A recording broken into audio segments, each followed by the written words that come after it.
Ta je trajala dlje od predvidenega.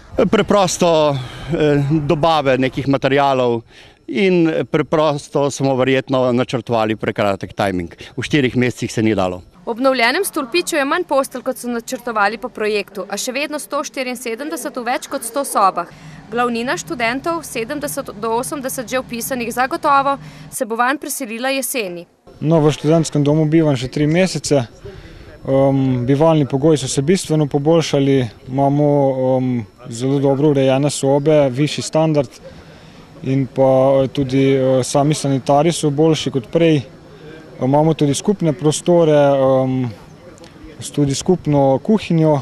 Denar za obnovo je prispevalo nekdanje Ministrstvo za visoko šolstvo, znanost in tehnologijo. Zadeva se je malo podražila od prvotnih pogodbenih 1 423 na 1 600 do 700, to nekje bo končen obračun.